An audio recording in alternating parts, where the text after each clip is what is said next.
This is my soapbox response for chapter 4 in Foundations.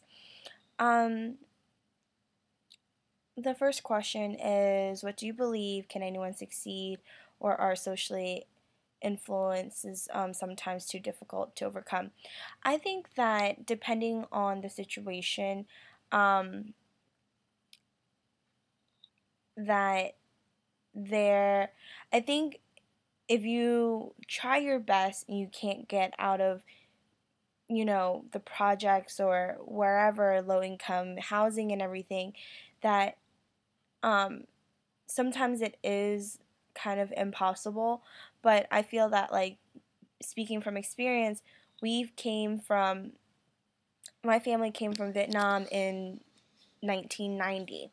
So I was 6 months old. My dad got a job and he would bike everywhere since he didn't have his driver's license.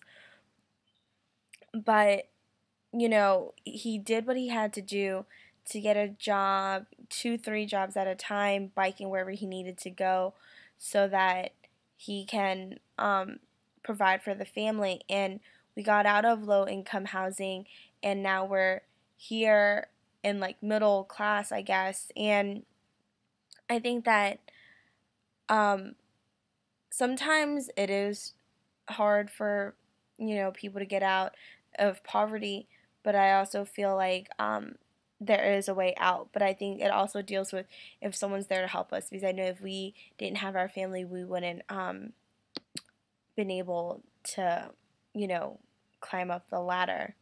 And that I think that as educators, we need to help students with different backgrounds and not discriminate against them and act like um, we shouldn't automatically think they're going to do poorly, or they're ignorant or not smart enough to learn the things that we're teaching them. That we need to spend more time with them, if or give them their homework inside the classroom, because we know that no one's going to be home for them.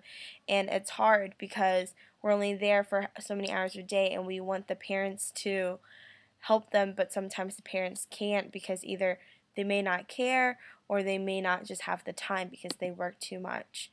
Um, I think the next question says, should schools with high percentages of students in poverty receive and spend more money on per child with schools and I think that as a government should help schools with um, more low income family, because they don't have the resources, and it's like they don't have the computers, they don't have the books for them to learn. And I think that equal resources. I think that in general, in areas with a lot of people who have high income, they're gonna donate more, or it's easier for them to get finances for the students. Whereas low income families, they barely have enough money to pay rent. I doubt they'll have money to donate to the schools.